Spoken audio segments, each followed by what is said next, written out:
Welcome back to Twilight Tattoo.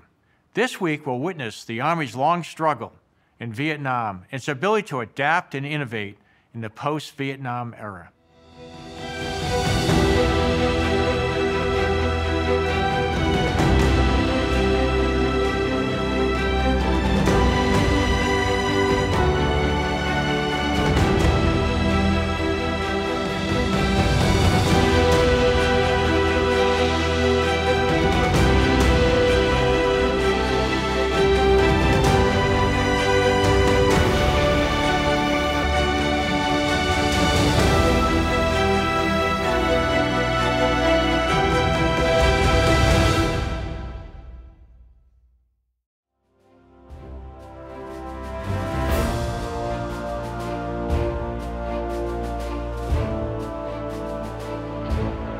Less than a decade after the end of hostilities in Korea, the Army was again called upon to confront our nation's enemies in Southeast Asia.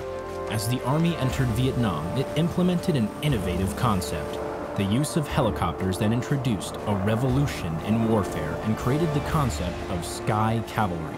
Helicopter gunships mounted with machine guns and rockets rapidly delivered air assault troopers to the battlefield where they could be supported by tactical air and overwhelming artillery fires.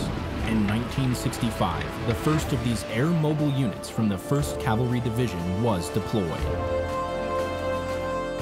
On 14 November 1965, 450 soldiers from the 7th Cav Regiment dropped into Landing Zone X-Ray in the Ida Ring Valley.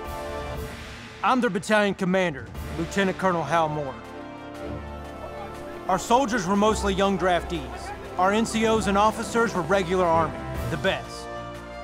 When we hit the ground, we ran straight into 2,000 seasoned North Vietnamese regulars.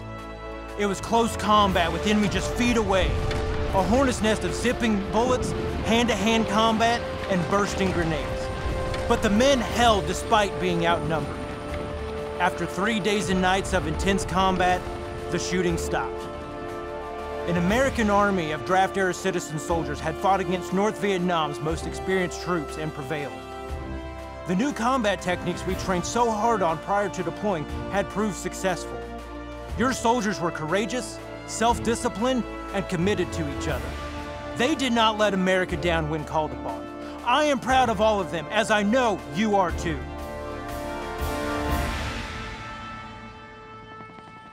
The men and women of our Army fought in incredibly challenging conditions in Vietnam, but never wavered in their courage and commitment to the nation and each other. As we emerged from conflict in Southeast Asia, the world was changing. We asked ourselves, as the world evolves, how do we need to evolve to meet new challenges? The Army went to work on changes to our doctrine, equipment, organizations, personnel systems, and how we train. In 1973, the Department of Defense eliminated the draft to create an all-volunteer force. These soldiers became the foundation of a new, highly motivated team that transformed America's Army into the world's most professional, capable, and lethal military force. The Army developed new training and leadership methods by establishing the U.S. Army Training and Doctrine Command, also known as TRADOC. This was a major innovation in the Army's post-Vietnam reorganization and helped create the highly professional officer and non-commissioned officer corps that is the backbone of our Army. And the Army continued to innovate, establishing the National Training Center at Fort Irwin, California.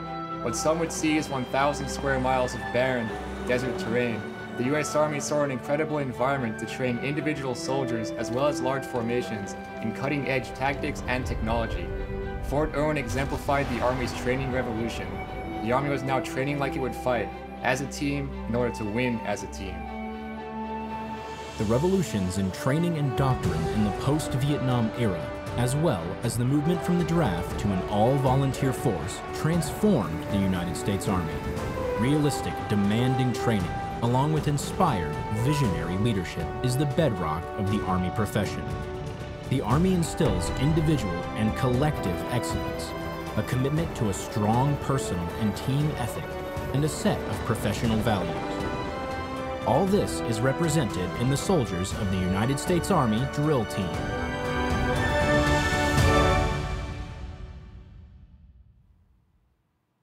The The foremost dedicated and experienced soldiers from the United States Army Drill Team will now display a series of dangerous and complex maneuvers.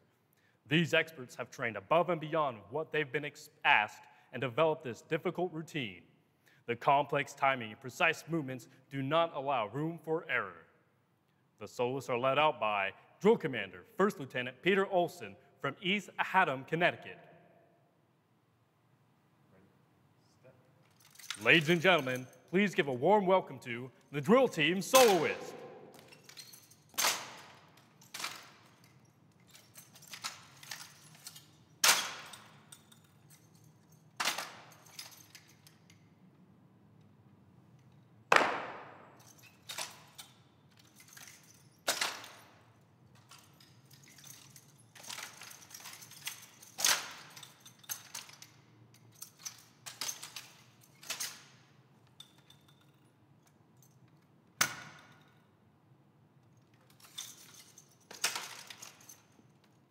Today's soloists from left to right are Specialist Joseph Tolosa from Moreno Valley, California.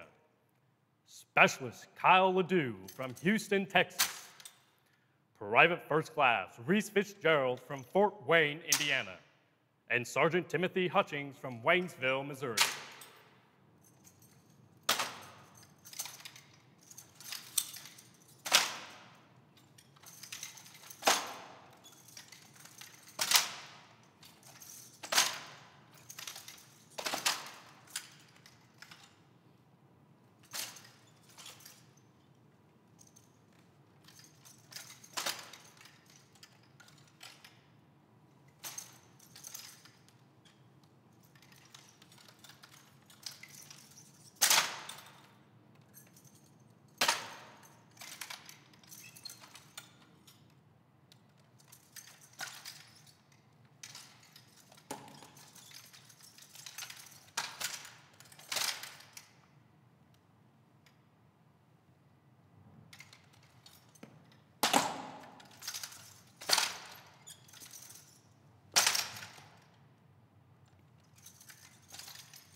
In order to demonstrate their precision, the drill commander will show his trust by standing between the soloist as they spin 11-pound rifles with sharpened bayonets, inches from his face.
Ladies and gentlemen, the drill team soloist.